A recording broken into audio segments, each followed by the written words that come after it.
Valentine's Day is compact, 1 day, 2 days maybe. It is really intense, and the potential for snow is always a problem. Snow or no snow, Woodstock's Jarita's Florist has 45 years of experience delivering fresh, professionally arranged roses to Catskills Valentines. On today's Catscast, an interview with the owners of Jarita's on decades of flower sales in Woodstock, New York, how the business has changed, and unique interactions with the community. This episode is sponsored by the Central Catskills Chamber of Commerce, providing services to businesses, community organizations, and local governments in the Central Catskills region. Follow the Central Catskills Chamber of Commerce on Facebook and sign up for a weekly email of local events at centralcatskills.org. And by Hanford Mills Museum in Delaware County's East Meredith. The museum's Ice Harvest Festival is Saturday, February 5th, with a community ice harvest on the Mill Pond, ice sculpting by the SUNY Delhi Hospitality Center ice team, blacksmithing demonstrations, and local vendors. Kids 12 and under get in free. Visit hanfordmills.org or call 607-278-5744 for updates on ice conditions and event details. Hanford Mills Museum opens for the season May 15th with guided tours of its water-powered sawmill, grist mill, and woodworking shop. If you're wondering who Jarita is, well, it's two people, Jay and Rita. My name is Rita Sands, owner-partner of Jarita's Florist. I'm Jay Sadowitz, the other partner, 45 years. I've been in business together with Rita and married for all those years. What's it like working with your spouse for 45 years? It's great, actually. I mean, it's not something we planned, but it's just happened. And here we are 45 years later. And Jay mostly works in the downstairs and I mostly work upstairs. And we have defined areas of work that we do. So it works out. And if you can figure out how to do it here, we can figure out at home. If we can figure out how to do it at home, we can figure out how to do it here. It works back and forth. And issues come up like any other long-term relationship. Got to figure it out. Do you get each other flowers for anniversaries? Never. No. We don't do holidays. We don't have holidays. Florists do not have holidays. Florists work holidays. It's just not in our lives to have a holiday. After a holiday, or we just want to go home. Yeah. And sometimes we wind up, say, eating out after Mother's Day or Valentine's Day, and we go to a restaurant and they want to give us a flower. It's like, no. I love flowers. I love providing flowers for people. I love the response that people often have of smiles or tears. They're all appropriate. They're because flowers are used to express feelings. I couldn't be in a business for 45 years selling clothing. There's a reality of emotions that go with this business. People will often come in crying or laughing or joyful, and that's what makes it a real experience for me. Because it connects us to the community. It's very much a community business. So it's, all those holidays and events and in people's lives, and we're kind of get to be part of that, and we know a lot what's going on in people's lives, and unfortunately deaths and funerals and, all of that. And the symbol of flowers is very much connected to all of those things. And so we get to engage in that way. We're also very confidential because this is sensitive material sometimes. People write sensitive notes to other people. And our practice is that we never say anything. We'll talk about ourselves, but we never talk about our clients. We know who's seeing who's angry at who. And people have said to me, you could write a book. And I said, that's not what we do. And actually, Woodstockers don't do that. Woodstockers gossip amongst ourselves, but don't do it publicly. We protect each other. And certainly I want to do that here. Privacy issue. It's not legal, but it's moral and ethical to keep confidence. Are you both from this community? No. We're both from Brooklyn, actually. We both grew up like across the street from each other. but didn't know each other. We met up here. Jay was living up here already via IBM. Yeah, I worked for IBM. That's how I got here. Jay was living here and on a commune, and I was seeing one of the other commune mates. And, Communard. Communard. And one thing led to another, blah, blah, blah. You know, we broke up with that. Anyway, so we got together. How did you get into the flower business? There was somebody from Woodstock who had a flower cart in Albany. We go up, and so I started working for him. After IBM. You know, I was just, I was out of work. I was just freaking out. I was, this freak, a post-IBM freak. And so I started working with him and going up to Albany a couple times a week. It was his business, his cart. And he wanted to move. He moved to Maine or someplace, and we took it over. And so Rita and I did it together, and we would go up to Albany twice a week. It was a schlep, driving up there, loading all our stuff onto a pickup truck at the time, the cart, and standing on the street corner. Albany is windy. Very windy, cold corner, an hour from here. And then after doing that for a year or two, a space became available in the middle of town, really cheap rent. There was another space over here, and we knew who they were, Laughing Bear. And there was an empty space, so we walked in and we went, oh, let's open a flower shop. It was kind of literally like that. And you could do that in 1977. We opened on 7/7/77. You can't do that now. You can't just... Well, we didn't need a lot of money. Right, exactly. That's what I mean. Right. You can't do that now. You can't take the money that you had in your pocket and start something. You need... especially in a town with high rents like this, any place, you need to have deeper pockets, banks. We were able to do this what we had in our pockets. Pretty much. We had friends who helped us out, building things, and there was a community spirit like that, amongst friends. It's hard to do that now. It made probably nearly impossible. So we started slow and small and grew, but this is the same space. We grew slowly, and here we are. Now we're selling flowers to the grandchildren of people who were our first customers. Yeah, it's true. It's nice. So 1977, I assume that the business of selling flowers has changed. And culturally too.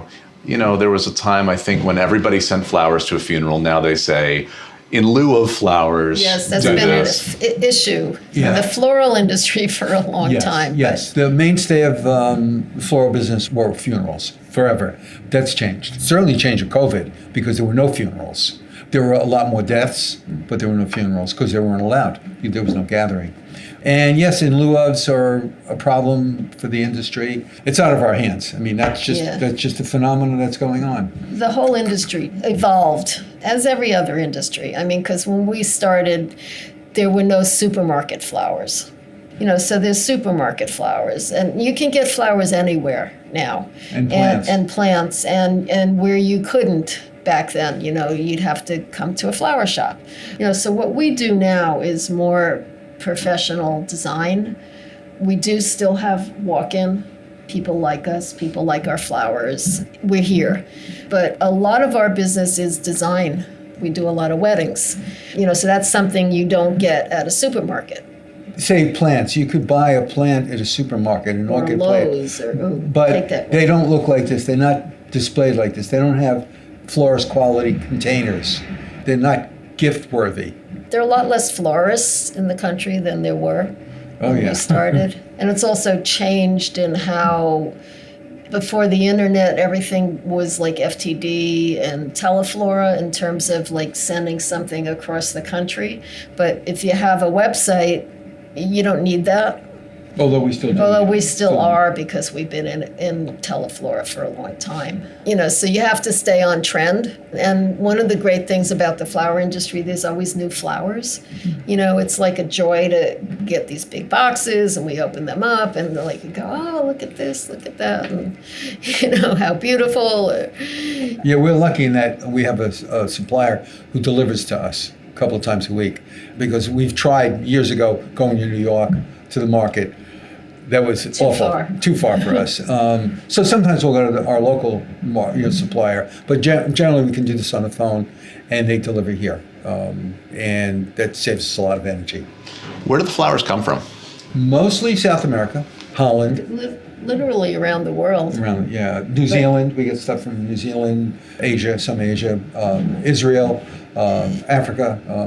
In the summer, when we can, we get local. Large local growers of summer flowers in Pennsylvania. New York has almost no large commercial business growers left. New York used to be a major producer of roses. There are no domestic roses. They used to do it in greenhouses. Right. There used to be a lot of growing in Rhinebeck. Anemones and violets. That was a long time ago. Camellias. When we first started in business, our main rose supplier was in Berlin, New York.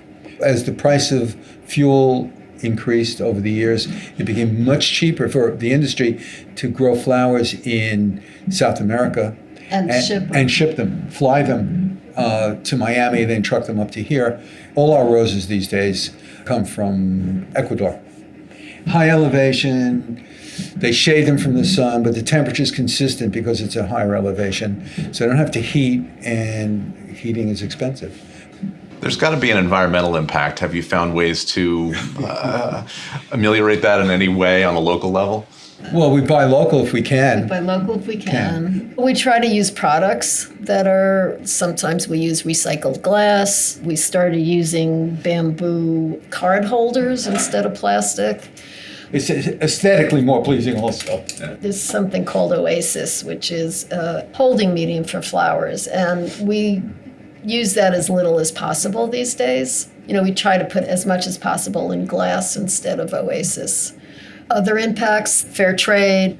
A lot of the growers are doing that in South America where they weren't, 10, 15 years ago, but there's more of that in the industry. Now, traditionally, no one in the Catskills delivers anything. I can't get a pizza delivered. I can't get Chinese food delivered, if there is even Chinese food. But yes. You've been delivering from day one, right? Has that been an important part of the business? Yes. That's a mainstay of a professional florist shop is delivering. And that's what distinguishes us in a lot of ways from any other business. Somebody can call in the morning, order flowers. We make it, we design it, we manufacture it, put it together, and get it to somebody's house within 2 to 5 hours, say. Probably the most complicated part of the business is organizing routes. If you're in New York City and delivering, you probably get 5 deliveries on one block. Here, it's much more difficult to figure it out, especially on holidays when we'll have a lot of deliveries. We have to figure out routes that make sense, and there are programs that do that, but we're really good at it. We're probably much better than programs. We can look at a stack of orders and figure out the proper route. Particularly at the end of a holiday, the reader and I, we give each other a high five and congratulate each other and say, nice job. Another one down. Nice job. Valentine's Day and Mother's Day in particular are very, very intense. So let's talk a little bit about holidays. What were some of the other big events that you were selling flowers a lot in the 70s or 80s that you're not selling anymore? Easter. Easter is gone. Easter was one of the big 5. Thanksgiving, Christmas, Valentine's Day, Easter, and Mother's Day are the big 5. And Thanksgiving it's okay. It's busy. It's containable. Christmas is spread out over a longer period of time, so we can breathe a little bit easier. Valentine's Day is compact, 1 day, 2 days maybe. It is really intense, and the potential for snow is always a problem. I mean, that's the scary part of Valentine's Day. It's a major. If you have a snowstorm, you're really. And we've had, and you're really. I remember one Valentine's Day, we had like 22 inches of snow the night before. I came in and had to shovel a path to get in the store. I mean, it was up into the doorway, and we wound up delivering that day. How do you plan for Valentine's Day? Based on previous years and the day of the week. Valentine's Day on a Sunday is the worst day it could be for business. The slowest. For business. Except 2021 was Sunday, but because we were sort of coming out of the depths of COVID, it was a great holiday for us, even though it was Sunday. So we look at previous years.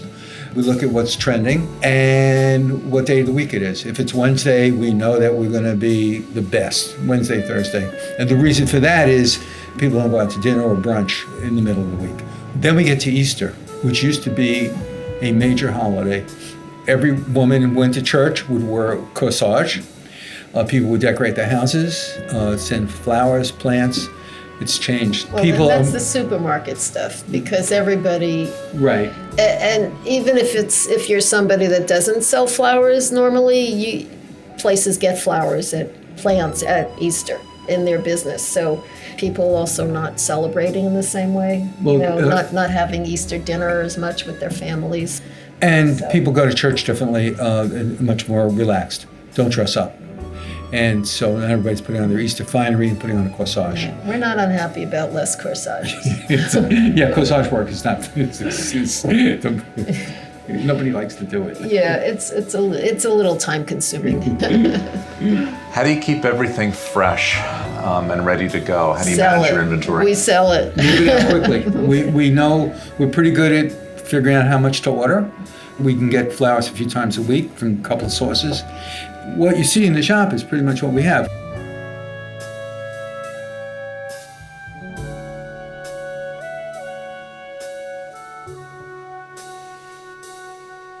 If someone receives flowers, what's the best way to keep them looking fresh the longest amount of time? Cool, out of the sun, away from heat. We put preservative in every arrangement before it goes out, and then we provide a packet when it goes to the house, and we tell people to follow the directions, dissolve that in water, and add that water to the arrangement. It's a combination of antibacterial agents to keep the bacteria from forming in the water, and sugars to keep for growth. Because bacteria forms in the water will clog the stems and stop the stems from taking up water. Take the flowers out, pour the water out, freshen it with the preservative. If you can't, after a few days, right? And if you can't, make sure there's water in there.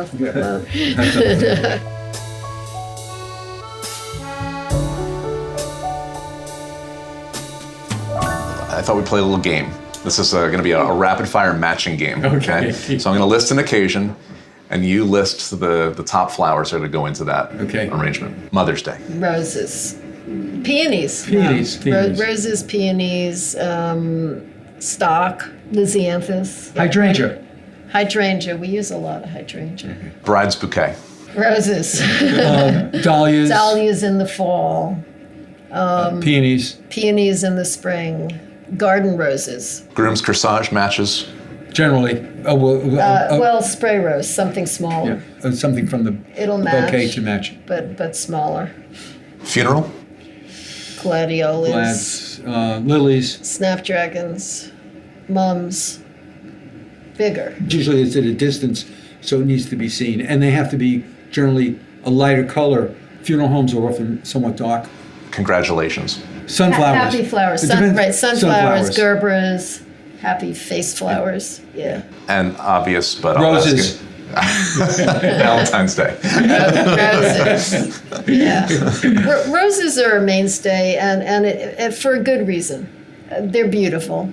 They come in dozens of colors. They're breeding new varieties all the time. They last these days. Roses from South America. And Holland roses. And Holland, yeah. Holland's the other main grower in the world. The Dutch people grow amazing flowers. On a more local level, what's it like having a business in Woodstock? What are your feelings for this community? Oh, this is my home. I love it. Where else would I go? Well, nowhere else. I live in paradise. Woodstock's a tourist town, but our customers are mostly local. And so I know most customers either by name, by face, by reputation, and they know me and Rita. And so it makes for feeling part of a community and a deep part of the community. We're one of the few businesses that have still the original owner from that time, from the 70s or 80s. And it's kind of enjoyable to meet the new people. I'm just glad that I can still be part of all the new stuff that's going on. One of the things that's been missing for a long time in Woodstock has been declining is the number of children. The schools were closing. And I think this changing in the other direction now. That's a relief, because a community that doesn't have children has an end in sight. And to see, more children is a really positive thing. And when I hear people complaining about new people, I have to remind them and myself that we were new people, and that every existing community goes through that. Like we want to bring, lift the drawbridge after us, and nobody else should come. And have to remember that's what provides life. Life. It's life. When we were young, there was a whole crew of elder Woodstockers that we've. Now we're them. We are them. Thank you, Jay and Rita, and we wish you a busy, snow-free Valentine's Day. Audio recording by Keith Courtwright. Cats Cast is a production of Silver Hollow Audio. Please be sure to subscribe wherever podcasts are found for free and automatic delivery every 2 weeks. Thanks again to our local sponsors and to you, our listeners, for your contributions to the show. If you'd like to contribute, just click support at catscast.com. Until next time, I'm Brett Barry. Thanks for listening, and we'll see you again in 2 weeks.